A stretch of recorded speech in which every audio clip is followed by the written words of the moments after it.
بسم اللہ الرحمن الرحیم اللہم صلی علی سیدنا محمد وعلی آل سیدنا محمد وبارک وسلم علیہ۔ مرکزی صدر اقفا حافظ نوید احمد باجوہ۔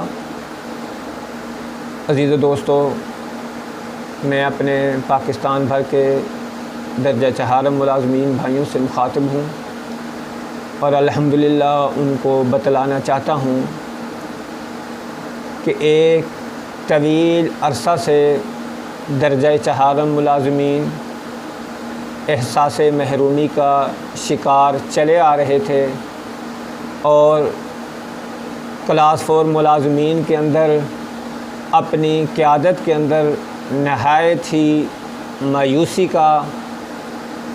عنصر پایا جا رہا تھا اور آپس کے اندر کان و تشنی، الزام تراشی اور گروہ بندی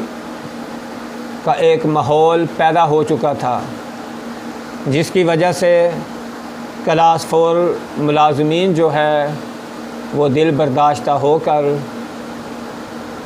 اس ایسوسی ایشن اور اپنے قائدین سے مایوسی کا اظہار کر رہے تھے۔ تو الحمدللہ جس وقت مجھ ناچیز پر یہ ذمہ داری ڈالی گئی، بانی اقفا مرکزی چیئرمین محترم عبدالستار ہوتی صاحب کی سرپرستی کے اندر، اور انہوں نے پاکستان بھر کے اقفا قائدین کی مشاورت کے بعد مجھ ناچیز پر یہ ذمہ داری ڈالنے کا فیصلہ کیا۔ تو میں نے اپنے پہلے ویڈیو میسیج کے اندر یہ بیان ریکارڈ کروایا تھا کہ ماضی کے اندر جو ہوا سو ہوا، انشاءاللہ اللہ تعالیٰ کرم کرے، اب اقفا ہو یا کوئی اور ایسوسی ایشن ہو، ہر لیڈر کو اپنا کردار ادا کرنا پڑے گا، ہر لیڈر کو اپنی ذمہ داری بآحسن انداز سے نبھانی پڑے گی۔ تو الحمدللہ آج پاکستان بھر کے اندر سرکاری ملازمین بالخصوص درجہ چہارم ملازمین یہ دیکھ رہے ہیں کہ کس طرح درجہ چہارم ملازمین کے لیڈر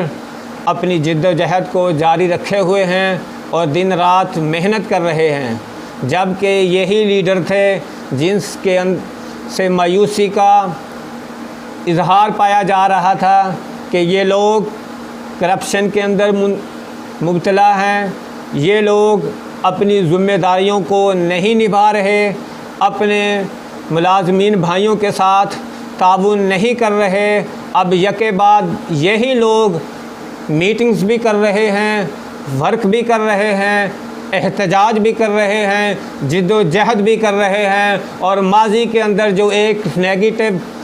ماحول پایا جا رہا تھا، گالی گلوچ کا، غیر اخلاقی رویوں کا، طعن و تشنیع کا، الحمدللہ نہایت ہی شفافیت کے ساتھ تمام قائدین جو ہے وہ اپنا ورک کر رہے ہیں، اور اس کا کریڈٹ میں تمام تر اقفا کی مرکزی قیادت کو دیتا ہوں کہ جن کے اتحاد کی بدولت نہ صرف کے پی کے اندر بلکہ پنجاب کے اندر بھی تمام تر یونینوں نے متحد ہو کر اپنے حقوق کے لیے آواز اٹھانے کا بیڑا اٹھایا۔ تو انشاءاللہ تعالی یہ ایک خوش آئند قدم ہے جو ہماری کامیابی کی واضح طور پر مثال ہے۔ تو میں پاکستان بھر کے تمام تر مرکزی قائدین کو مبارکباد پیش کرتا ہوں اور ان کا شکریہ ادا کرتا ہوں کہ انہوں نے ثابت کر دیا کہ وہ درجہ چہارم ملازمین کی حقیقی قائدین ہیں۔ شکریہ والسلام۔ حافظ نوید احمد۔